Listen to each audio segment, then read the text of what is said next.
আমি চৰ্চা কৰি আছোঁ লাচিত বৰফুকনক লৈ। কাইলৈ লাচিত বৰফুকনক সমগ্ৰ ৰাজ্যজুৰি স্মৰণ কৰিব, তেখেতৰ লাচিত দিৱস উদযাপন কৰা হ'ব। এনে অৱস্থাত হিন্দু যুৱ ছাত্ৰ পৰিষদৰ উদ্যোগত লাচিত দিৱস উদযাপন কৰা হৈছে আৰু তালৈ আমন্ত্ৰণ জনোৱা হৈছে এনে এজন ব্যক্তিক, যিজন যথেষ্ট বিতৰ্কিত। যোগী আদিত্যনাথ উত্তৰ প্ৰদেশৰ এজন বিজেপি সাংসদ, বিভিন্ন সময়ত মুছলমান বিৰোধী মন্তব্য লৈ আহিছিল। আৰু যোগী আদিত্যনাথৰ আমন্ত্ৰণে এটা কথা স্পষ্ট কৰিছে নেকি যে আচলতে হিন্দু যুৱ ছাত্ৰ পৰিষদে লাচিত বৰফুকনক হিন্দুৰ প্ৰতীক ৰূপে প্ৰতিপন্ন কৰিবলৈ চেষ্টা চলাইছে।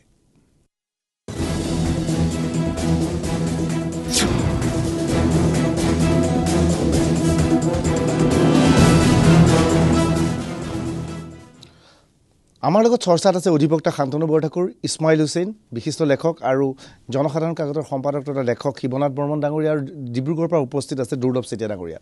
চেতিয়া ডাঙৰীয়া, আমি অলপ আগতে যি আলোচনা কৰিলোঁ সেই আলোচনা এটা কথা স্পষ্ট হ'ল, লাচিত বৰফুকনৰ যি শৰাইঘাট ৰণ আছিল সেই শৰাইঘাট ৰণখন মুছলমান বনাম হিন্দুৰ যুদ্ধ আছিল। ছাৰে কৈছে, শিৱনাথ বৰ্মন ছাৰে, যে সাম্ৰাজ্যবাদ আৰু জাতীয় শক্তিৰ এক যুদ্ধ আছিল। এনে অৱস্থাত লাচিত বৰফুকনক এতিয়া হিন্দুৰ প্ৰতীক বুলি কোনোবাই গণ্য কৰিব নেকি? আপুনি কি ভাবে, লাচিত বৰফুকন কিবা কাৰণত হিন্দুৰ প্ৰতীক বুলি আমি গণ্য কৰিব পাৰোঁ নেকি? চেতিয়া ডাঙৰীয়া। ভূঞা ডাঙৰীয়া, মই আগৰ কথাখিনি শুনিবলৈ ঠিক নাপালোঁ, কিন্তু হ'লেও মই এতিয়া আপোনাৰ কথাখিনি শুনি মই এইটোকে ক'ব খুজিছোঁ যে এইটো এটা চূড়ান্ত ভুল কথা হৈছে যে এজন জাতীয় বীৰক তেওঁলোকে কোনোবা ধৰ্মীয় সম্প্ৰদায়ৰ মাজত আবদ্ধ কৰি ৰাখি তেওঁক লৈ এটা খেলা খেলিব খুজিছে। এইটো বৰ দুৰ্ভাগ্যজনক কথা। আমি বীৰ লাচিত দেশৰ সন্তান, সেই হিচাপে আমাৰ এই বীৰজনৰ প্ৰতি তেওঁলোকে অশ্ৰদ্ধা দেখুওৱাটো আমি কোনো পধ্যে সহ্য কৰিব নোৱাৰিম। এজন শ্ৰদ্ধাশীল ব্যক্তিক শ্ৰদ্ধা কৰিবলৈ হ'লে শ্ৰদ্ধেয় ব্যক্তিৰ দ্বাৰা কৰিব লাগে।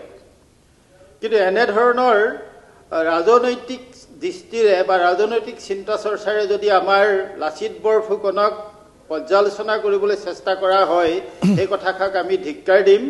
কাৰণ আমি আজি যুগ যুগ ধৰি লাচিত বৰফুকনৰ স্মৃতি দিৱস উদযাপন কৰি আহিছোঁ সকলোৰে সমন্বয়ত। ইয়াত আমি কোনো হিন্দু মুছলমান বা এনেকুৱা ধৰণৰ চিন্তা কৰা নাই। আমি এজন জাতীয় বীৰ বুলি আমি তেওঁক পূজা কৰি আহিছোঁ, তেওঁক আমি সেইদৰেই প্ৰতিষ্ঠা কৰিব খুজিছোঁ। গতিকে হঠাতে এনেধৰণৰ যদি চিন্তা চৰ্চাৰে কোনোবাই এই বীৰ পুৰুষজনক এনেদৰে চৰ্চালৈ আনিব খুজিছে, সেইটো বৰ দুৰ্ভাগ্যজনক কথা আৰু এইটো একেবাৰে গহিত কথা হৈছে। আমি এতিয়া কালিলৈ আমি ইয়াত লাচিত দিৱস উদযাপন কৰিম। আমি সকলোৰে সমিল মিলত আমি লাচিত দিৱস উদযাপন কৰিবলৈ লৈছোঁ। মই আগেয়ে কৈছিলোঁ যে লাচিত বৰফুকনৰ সোঁহাত স্বৰূপ আছিল বাঘ হাজৰিকা, যিজনে সেই যুদ্ধত বীৰত্ব প্ৰদৰ্শন কৰাৰ বাবে তেওঁক বাঘ হাজৰিকা উপাধিৰে বিভূষিত কৰা হৈছিল। গতিকে আমি কালিলৈ যি আমি ইয়াত দিৱস উদযাপন কৰিম, সেই দিৱসতো আমি ইয়াত কোনো হিন্দু মুছলমান বুলি কথা নাই, সকলোৰে সমিল মিলত হিন্দু যুৱ ছাত্ৰ পৰিষদে আমাৰ লগত যোগদান কৰিব পাৰে বা যিমানবিলাক জাতীয় সংগঠনে আছে সকলোৱে যোগদান কৰিব পাৰে। আমাৰ মুছলিম যুৱ পৰিষদ আছে, তেওঁলোকৰ ফালৰ পৰা আমাৰ লগত যোগদান কৰিব পাৰে। ইয়াত কোনো ধৰণৰ বাধা নাই। গতিকে এই বীৰজনাক ঠেক গণ্ডিৰ মাজলৈ আনি এনেদৰে চৰ্চা কৰাটো এইটো বৰ দুৰ্ভাগ্যজনক কথা হৈছে। এনেধৰণৰ চৰ্চা আচলতে হ'ব নালাগিছিল। আচলতে চৰ্চা হ'ব লাগিছিল যে বীৰ লাচিত বৰফুকনক আমি কেনেকৈ বিশ্ব দৰবাৰত প্ৰতিষ্ঠিত কৰোঁ।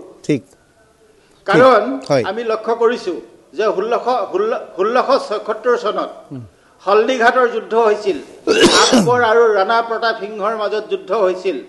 গতিকে ৰাজস্থান চৰকাৰে হলদিঘাটৰ যুদ্ধ কেনেদৰে জীৱন্ত কৰি ৰাখিছে,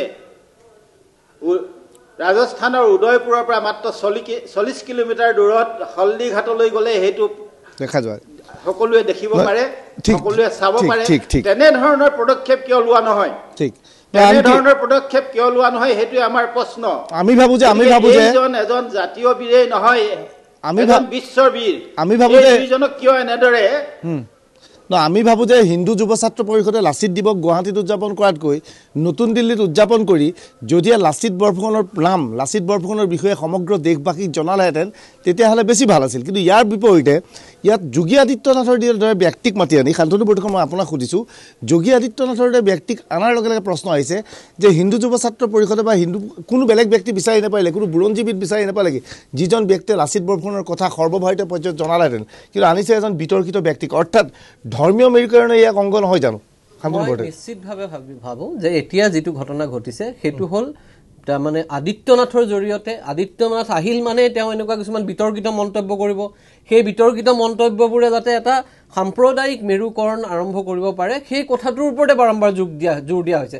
আপুনি এটা কথা চাব যে যিটো কথা কৈ গ'ল ইতিমধ্যে বৰ্মন ছাৰেও কৈ গ'ল যে এইটো আছিল মোগল সাম্ৰাজ্যবাদৰ বিৰুদ্ধে যুঁজ, তাত ধৰ্মৰ কথা নাই। যুঁজ দিছিলে আকৌ ৰাম সিংহ বোলা এজন মানুহৰ বিৰুদ্ধে যিজন হিন্দু। তাতকৈও ডাঙৰ কথাটো আপুনি চাব যে এই আমাৰ যিজন ডিব্ৰুগড়ৰ পৰা তেখেতে এটা অতি গুৰুত্বপূৰ্ণ কথা ক'লে যে ২-৩ লাখ সেনাই যুদ্ধত কৰিছিল, মানে অংশগ্ৰহণ কৰিছিল। তাৰ মানে কি সমগ্ৰ অসমৰ অসমীয়া মানুহৰ যি অংশগ্ৰহণ তাত সেই দেশপ্ৰেমে আমাক উদ্বেলিত কৰিছিল। আৰু আপোনাৰ কথাটো হ'ল যে মই যেতিয়া বা আপুনি যেতিয়া প্ৰাথমিক বিদ্যালয় বা স্কুলীয়া পৰ্যায়ত লাচিতৰ বিষয়ে পঢ়িছিলোঁ আমি ৰোমাঞ্চিত হৈছিলোঁ তেওঁৰ দেশপ্ৰেম দেখি। তাত আমি কেতিয়াও ভবা নাছিলোঁ তেওঁৰ অসমৰ প্ৰতি বা তেওঁৰ ৰাজ্যখনৰ প্ৰতি তেওঁৰ যিটো লয়েলিটি সেইটোক দেখি। গতিকে আমি কেতিয়াও ভবা নাছিলোঁ যে এইটো তেওঁ কোনোবা মুছলমানকে মাৰিবলৈ গৈছে, সেইটো আমাৰ ভবা নাছিলোঁ, আমাক সেইধৰণে ভাবিবলৈ শিকোৱা নাছিল। সেই ধৰণৰ এটা টলাৰেণ্ট পৰিৱেশত আমি ডাঙৰ হৈছোঁ। গতিকে আমি ভাবোঁ যে এই যিটো কাম কৰিছে তেওঁলোকে জানি কৰিছে অজানিতে কৰিছে বুলি ভাবিব নোৱাৰি। আমি ভাবিব লাগিব যে যোগী আদিত্যনাথক যিহেতুকে মাতি আনিছে তাৰ মাজত এটা নিহিত নিশ্চিতভাৱে এটা অতি গভীৰ ষড়যন্ত্ৰ লুকাই আছে। আৰু অসমৰ মানুহে, অসমৰ গণতান্ত্ৰিক মনৰ মানুহে, অসমক ভাল পোৱা জাতীয়তাবাদী মানুহে এইটোক প্ৰতিহত কৰাটো ঐক্যবদ্ধ হৈ প্ৰয়োজন আজিৰ তাৰিখত। ঠিক আছে শিৱৰাজ বৰ্মন ছাৰ, আপুনি দেখে খুব তাৎপৰ্যপূৰ্ণ কথা যোগী আদিত্যনাথৰ আগমনক লৈ কৈছে। আপুনি কি ভাবে যে ৰাজ্যখনৰ এজন আশাৰী লেখক বুদ্ধিজীৱী হিচাপে আপুনি কি আহ্বান জনায়? এতিয়াও সময় আছে হিন্দু যুৱ আহ্বান জনায় নেকি? আদিত্যনাথক মাতাক লৈ পেলাই আমি আশ্চৰ্য হয়তো উচিত নহয়। সমগ্ৰ ভাৰততে এই কামটো চলি আছে। আজি কৰ্ণাটকত কি হ'ল, টিপু চুলতানৰ ২০০ বছৰীয়া পাতিব খোজে বন্ধ কৰি দিলে গেৰুৱা দলে। এই ধৰণৰ ক'ল যে অসমতে সকলোতে চেষ্টা কৰি আহিছে সমগ্ৰ ভাৰততে, অসমত এটা ৰিফ্লেকশ্যন দেখা গৈছে। টিপু চুলতানক মুছলমান সজাবলৈ চেষ্টা কৰা হৈছে আৰু লাচিত বৰফুকন আচলতে ব্ৰিটিছৰ বিৰুদ্ধে আমি কাহানিৰ ইতিহাস পঢ়োঁতে টিপু চুলতানক মুছলমান বুলি ভবা নাছিলে, এজন ভাৰতীয় বুলি আমি গৰ্ব কৰিছিলোঁ। লাচিত বৰফুকনক আমি অসমীয়া বুলি গৰ্ব কৰিছিলোঁ, লাচিত বৰফুকনক আমি কেতিয়াও হিন্দু বুলি ভবা নাছিলোঁ। গোটেই বস্তুটো বিকৃত কৰি পেলাইছে সম্পূৰ্ণভাৱে। যিটো হিষ্টৰিকেল যিটো হেৰি আছে কাউন্সিল আছে, ৰমীলা থাপাৰ নিচিনা মানুহক আঁতৰাই পেলাইছে। যিবিলাক অবজেক্টিভ এটা আউটলুক তেওঁলোকৰ আছে নিৰ্মূহ। গতিকে এই ধৰণৰ কাম কাজবিলাক যেতিয়ালৈকে এই চৰকাৰ চলি থাকিব, এনেধৰণৰ কাম চলিয়ে থাকিব। গতিকে আমাৰ আটাইতকৈ ডাঙৰ কাম হ'ল যি বিষয়বস্তু যি দলে যি সংগঠনে প্ৰচাৰ কৰিছে সেই সংগঠন নিৰ্মূল কৰা। আৰু তাৰ বাবে আমি সদায় একগোট হ'ব লাগিব, সকলো দল সংগঠন একেলগে। যেনেকৈ তাহাঁতে মহাভাৰতত এবাৰ যেতিয়া পাণ্ডৱ হেৰিত আছিল, বনবাসত আছিল, তেতিয়া পাণ্ডৱ কৌৰৱ যুদ্ধ হওঁতে তেতিয়া কৌৰৱসকলক কোনোবা সৈন্য আক্ৰমণ কৰোঁতে পাণ্ডৱসকলে কয় যে আমি যুদ্ধ নকৰোঁ, কৌৰৱৰ পক্ষ নহওঁ। যুধিষ্ঠিৰে ক'লে নহয়, আমি ১০০ তেওঁলোক ৫, কিন্তু বাহিৰৰ লগত যুদ্ধ কৰিলে আমি ১০৫। গতিকে এই ধৰণৰ আমাৰ যিবিলাক দলীয় মানে দলবিলাক আছে, ৰাজনৈতিক দল সংগঠন, তেওঁলোকে এই সৰু সৰু কথাবিলাক বাদ দি তেওঁলোকৰ পাৰ্থক্য আছে ঠিকেই থাকিবও, কিন্তু সকলো সংগঠিত হৈ যদি এই সাম্ৰাজ্যবাদ ধৰ্মীয় হিন্দুত্ববাদৰ সাম্ৰাজ্যবাদ যদি আমি যুদ্ধ কৰিব নোৱাৰোঁ, আমাৰ ভৱিষ্যত অতি অতি সৰ্বনাশী এটা ভৱিষ্যত আমি দেখা পাওঁ। ইছমাইল হুছেইন যে যোগী আদিত্যনাথৰ দৰে ব্যক্তিয়ে অসমত পৰিৱেশ বিনষ্ট কৰিবলৈ আহিব, এইটো স্বাভাৱিক কথা। কাৰণ য'তেই যাওঁ তেওঁ যেনেকৈ হিন্দুত্বৰ কথা কৈ পেলাই পৰিৱেশ বিনষ্ট কৰে, আছাউদ্দিন কুৱেচিৰ দৰে ব্যক্তিয়ে গৈ পেলাই পৰিৱেশ বিনষ্ট কৰে।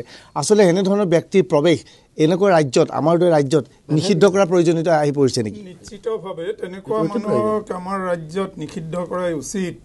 কাৰণ হিন্দু যুৱ ছাত্ৰ পৰিষদে এইটো গৰ্হিত কাম কৰিছে তেনেকুৱা সাম্প্ৰদায়িক ব্যক্তিক আমন্ত্ৰণ কৰি। তাৰ বিপৰীতে চাওক, কাইলৈ কলাক্ষেত্ৰত টাই আহোম যুৱ পৰিষদে তাত লাচিত দিৱস পাতিছে, তাত বিভিন্ন সম্প্ৰদায়ৰ মানুহক মাতিছে। ময়ো তাত ভাষণ দিম। হিন্দু যুৱ ছাত্ৰ পৰিষদৰ যদি সাহস আছে বা তেওঁলোকৰ যদি মানসিকতা আছে মোক ভাষণ দিবলৈ মাতকচোন মই লাচিত বৰফুকন কি তেওঁলোকক মই দেখুৱাই দিম কাৰণ মই আহোম নহ'ব পাৰোঁ কিন্তু মোৰ কাৰণে লাচিত বৰফুকন জাতীয় বীৰ গতিকে এই কৰ আদিত্য কিবা এটা আহিব তেওঁ লাচিতৰ নাম জীৱনত শুনা নাই সেইসকলক লৈ ইমান ঘৃণনীয় ধৰ্মীয় ৰাজনীতি সাম্প্ৰদায়িক ৰাজনীতি কৰি হিন্দু যুৱ ছাত্ৰ পৰিষদে অসমীয়া জাতিৰ ঐতিহ্যক কলৈ নিব খুজিছে গতিকে মই প্ৰত্যাহ্বান জনাইছোঁ যে কাইলৈ চানমাৰী খেলপথাৰত মোক মাতক মই 10 মিনিট ভাষণ দিম লাচিত বৰফুকনৰ বিষয়ে আৰু তেওঁলোকে কি ভাষণ দিয়ে আমি চাম গতিকে এই মানসিকতা তেওঁলোকে যদি গঢ়িব পাৰে তেনেহ'লে তেওঁলোকক স্বাগতম জনাম কিন্তু আজি টাই আহোম যিটো ঐতিহ্য আহোমৰ যিটো ঐতিহ্য চুকাফাৰ পৰা আৰম্ভ কৰি কন্দৰ্পেশ্বৰ সিংহলৈকে আহোমৰ এই 800 বছৰীয়া যি ইতিহাস সম্পূৰ্ণ ধৰ্ম নিৰপেক্ষ ইতিহাস আৰু সেই ইতিহাসৰ শেষ ৰজা কন্দৰ্পেশ্বৰ সিংহ যিগৰাকীক ব্ৰিটিছে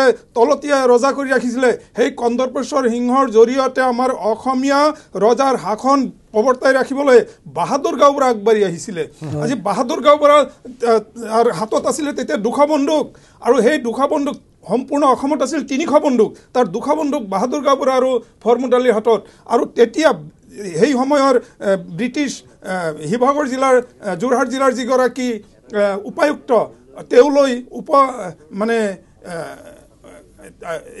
হেৰি এগৰাকী বিষয়া এখন চিঠি লিখিছিলে এই চিঠি মই উদ্ধাৰ কৰিছোঁ বাহাদুৰ গাঁওবুঢ়া আৰু 1857 চনৰ স্বাধীনতা সংগ্ৰাম এই কিতাপখনত মই চিঠি দিছোঁ যে অসমীয়া ৰাইজ তেওঁলোকে অসমীয়া শব্দ ব্যৱহাৰ কৰিছিলে অসমীয়া ৰাইজ ইমানেই শান্তিপূৰ্ণ পৰিৱেশত আছে যে আমি মাত্ৰ 5জন ব্ৰিটিছ তেওঁলোকে আমাক 5 মিনিটত হত্যা কৰিব পাৰে তেওঁলোকৰ হাতত 300 বন্দুক আছে বাহাদুৰ গাঁওবুঢ়াৰ হাতত আছে 200 বন্দুক কিন্তু তেওঁলোকে আমাক কোনো ধৰণৰ বেয়া ব্যৱহাৰ কৰা নাই অৰ্থাৎ তেওঁলোক অতি ভদ্ৰ শান্ত এই আমাৰ অসমীয়া জাতিৰ ঐতিহ্য অৰ্থাৎ মই ইছমাইল হুছেইন আকৌ মই পাতিম মই কিন্তু বাণিজ্যিক বিৰতি ল'ব লাগিব এটা বাণিজ্যিক বিৰতিৰ পিছত আমি পুনৰ কথা পাতিম এতিয়া লৈছোঁ এটা সৰু বাণিজ্যিক বিৰতি